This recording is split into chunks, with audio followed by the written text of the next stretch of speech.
As an avid lover of the classic Resident Evil games, having played them when I was quite young, on the GameCube mind you, when Resident Evil 4 came around, the original, it was such an experience.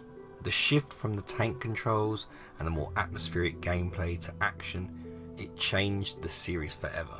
For better or worse, based on your opinion, but there is no denying that this game is iconic in the series and one of the best Resident Evil games of all time.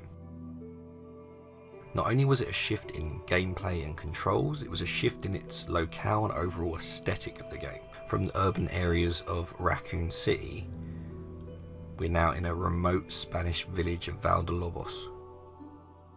The lore and story grew and changed exponentially with this, introducing us to the Los Illuminados, the cult and the antagonists of the game, as well as the new Las Plagas Parasite that ran rampant throughout this mountainous region, as well as the return of Leon, Ada, and a little bit of Wesker, along with a whole host of new B.O.Ws. And today we are going to explore all of this and more, and we once again break down the lore and story behind what we played in the game to find out everything surrounding one of the best games ever made, and a pretty excellent remake too, let's be honest. Now, just as a disclaimer, I did plan on doing this series on Resident Evil chronologically, and obviously if that was the case I would have done a video on Code Veronica by now.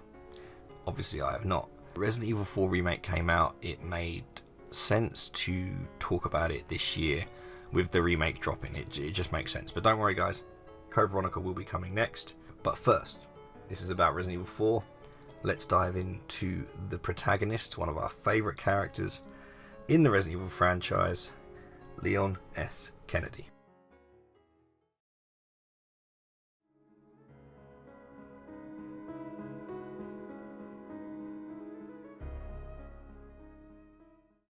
Just real quick, I'm not going to be talking much about Ashley in this video because just lore wise, in general, there isn't really much to say about her. I cover her and the game in general in my review video that you can find here. But Leon, on the other hand, there's certainly more to say. After the Raccoon City incident and Leon's escape with Claire and Sherry, he was the one who was looking after Sherry as Claire went to Europe looking for Chris.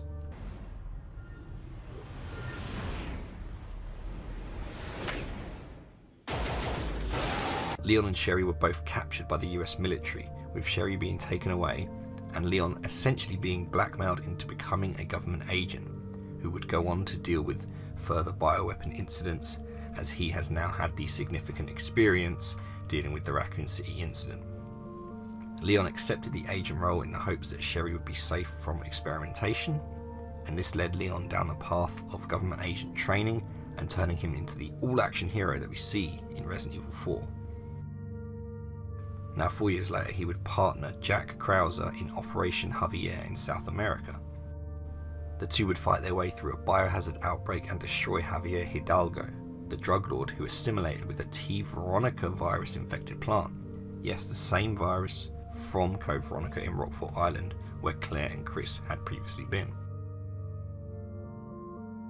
The two were successful and returned to the US with a survivor, though later Leon learned that Krauser had died in quote-unquote an accident. This, as we know, would be a cover for his work in the organisation. And 2 years later, a plan would begin to take place with the kidnapping of Ashley Graham, the president's daughter, and Leon would be dispatched to bring her home and hope that this time would be different.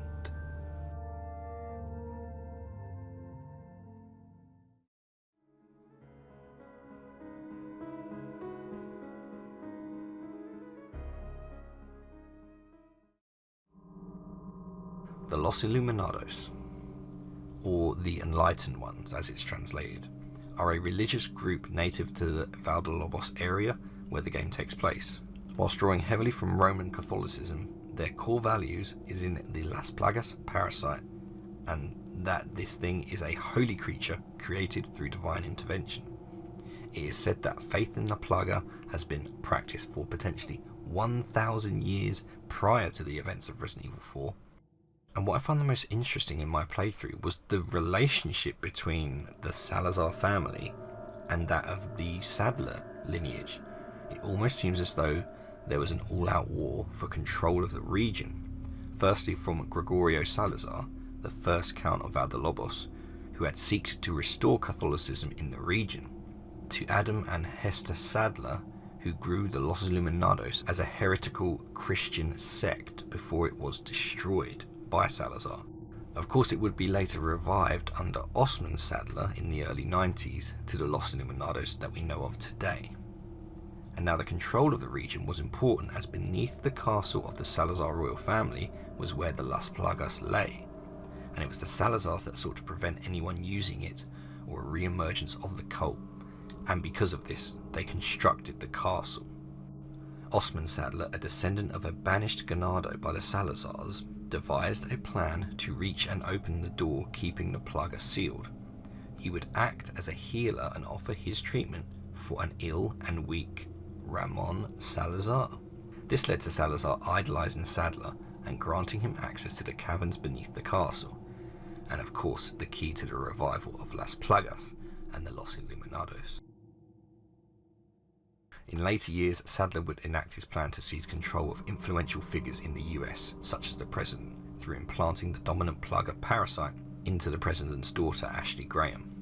This would allow Sadler to have a foothold over political and American affairs, which would enable him to position the Los Illuminados to take over.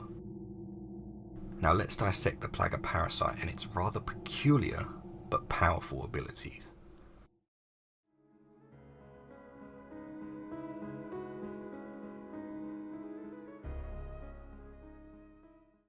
Now you would be remiss for thinking the Plaga originated in Spain, based on the events of Resident Evil 4. However, in Resident Evil 5, the Indapaya Kingdom, the same location that housed the flower that would be used to create the progenitor virus, which we discussed in our video for Resident Evil 0, had a wall mural showing the Las Plagas Parasites, clearly a way for Capcom to draw all of the deadly viruses back to this one location.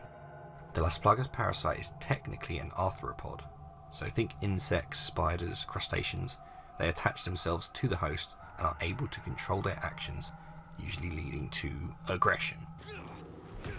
And after years of living in the caverns beneath the castle, locked away in a low oxygen environment thanks to the Salazar family, they died and were mummified in the amber and rocks. However, the parasite survived in airborne spores which latched onto the grunts that Ramon Salazar had instructed to excavate at the behest of Osman Sadler. Sadler too, along with the rest of the castle, were infected by the parasite, and it would then go on to infect the rest of those living in Valdelobos, becoming Ganado. Now, upon gaining Las Plagas and learning of it through rigorous research using his own scientists, as well as one charismatic scientist who, after leaving Umbrella Europe and having worked on the same parasite that would go on to torment Jill Valentine in Resident Evil 3, Sadler created an artificial parasite labelled the dominant species Plaga. This version of the Plaga allowed the host to control the actions of other infected Ganado, as well as the Plaga itself, allowing them to pick the moment when it would activate its transformation, normally when they're in a one-on-one with Leon. It would be this specific version of the parasite that would be sought after by a number of different suitors. So let's get into Luis's role in all of this, his relationship with Ada, and just who Albert Wesker is working for.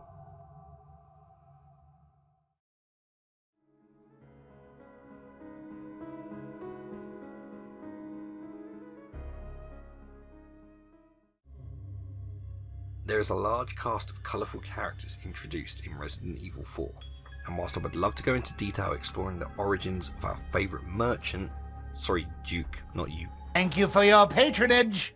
This video would easily go over the hour mark, so let's focus on the more central characters of the story, starting with Luis Serra. As previously mentioned, Luis Serra Navarro was a scientist who worked for Umbrella Europe, working on the NEA parasite used in the creation of the Nemesis. But like many scientists who became disillusioned with the work that they were doing, left and returned to his home village of Valdelobos.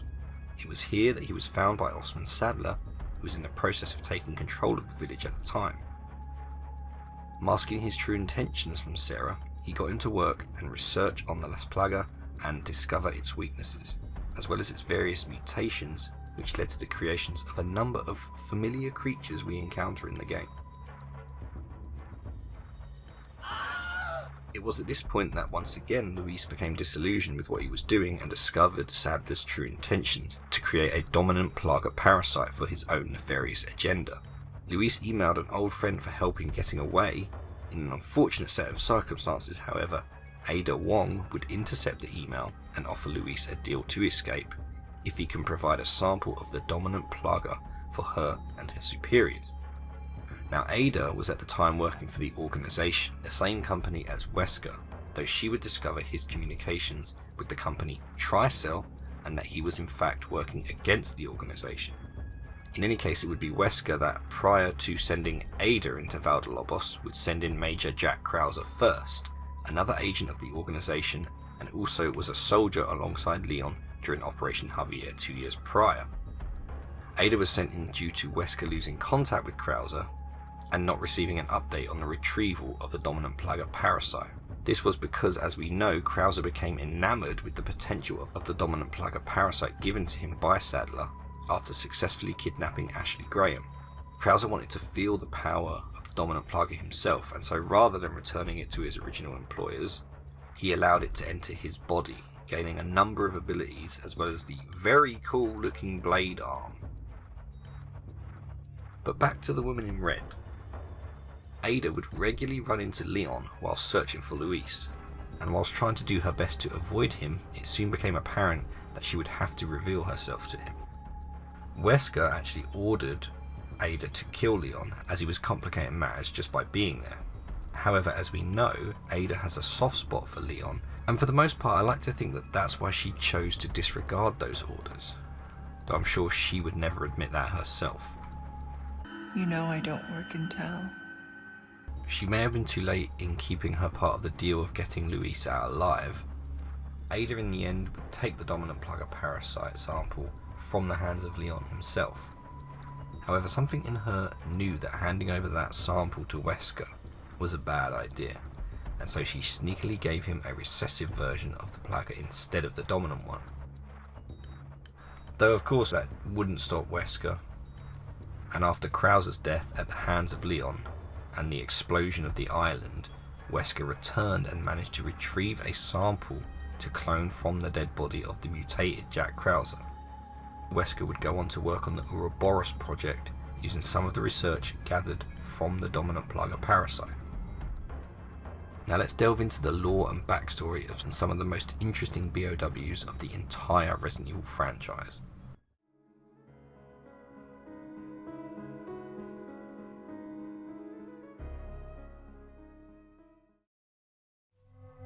I wanted to go through them all, but due to time constraints I'll focus on the ones with the most interesting origins and lore. And starting with the Verdugo, one of the more daunting boss fights in the game, with its design clearly inspired by the Xenomorph from the Alien films. However, unlike the Xenomorph, which is, an alien from another planet, the Verdugo, like the rest of the B.O.Ws in the game, were an experiment using the Plaga. The two Verdugo bodyguards of Salazar were made by splicing human and insect DNA with a controlling Plaga, creating a quite formidable creature. Strong armoured skin, a dangerously sharp tail, and a very capable hunter.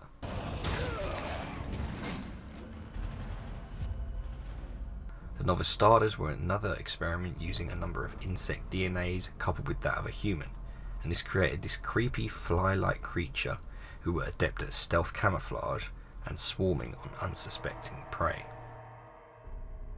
The Del Lago was a salamander, and like many experiments of viruses and parasites in the Resident Evil franchise, was supersized by it.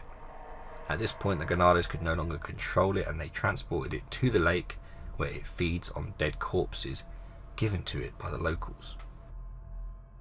The El Gigante, which for me has always literally been a cave troll from Lord of the Rings.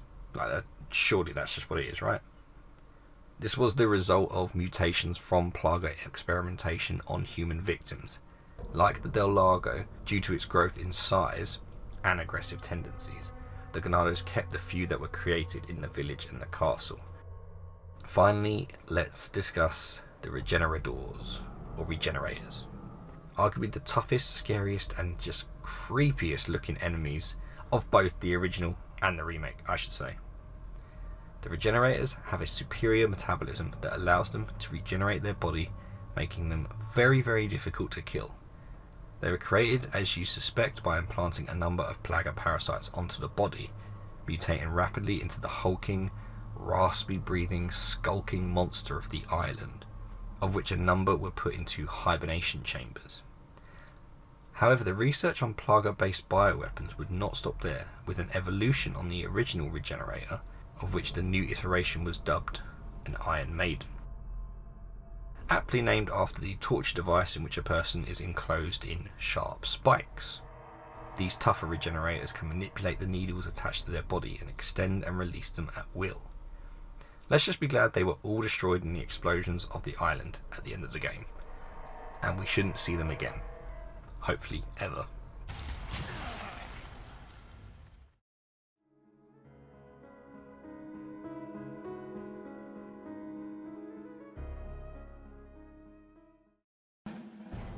Leon, having lost and found Ashley numerous times throughout his journey from the village into the castle and then the island, would, using Louise's old lab equipment, save himself and Ashley from the Plaga Parasite that was put into them by Sadler, and taking down every member of the Los Illuminados that stood in his way, and eventually Sadler himself. I'll give you a holy body.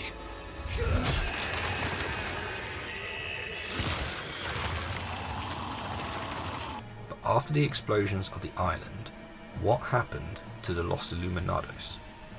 Well, they were very publicly condemned by the Spanish government, and the entire area of Valdelobos was sanctioned and quarantined. But not before squads were being sent in to exterminate potentially Plaga-infected locals. And many years later, in 2014, a devout sect within the Los Illuminados, who survived the incident in 2004, would seek revenge. Leon, come on! And one would be contacted by the Family, another company with a vested interest in bioweapons and warfare for their own gains. They were provided with Plaga specimens by the cult members and were used in research for the development of the A virus, which would be released by arms dealer Glenn Arias. And that just about wraps up the lore for Resident Evil 4, guys. And now I will certainly, as I said at the start, be covering Code Veronica X next, as it almost pains me that I've done this sort of out of chronological order. But in any case, look forward to that, and then of course Resident Evil 5 after that. I'm really enjoying delving into these games. I know that the views on the shorts and the TikToks that I've broken these videos up into aren't great, and the same with the full videos themselves, they aren't great, but I love Resident Evil and I love diving into it. Hopefully one day we will get some views on these historically. I mean, who knows? But anyway, if you happen to watch this and haven't watched the other ones, go and check them out. I've covered 0, 1, 2 and 3, and of course now we're here with 4, and next will be Code Veronica. But yeah, I'm just really enjoying delving into these games, and I was so glad with how Resident Evil 4 the remake turned out. So go and check out my review for that here. And as someone who isn't a massive fan of Resident Evil 5 and 6, I do look forward to the remake treatment on those as well, but not before Code Veronica, because that deserves its remake first. Anyway, thank you guys so much for watching. Have yourselves a fantastic day, and I will see you in the next video.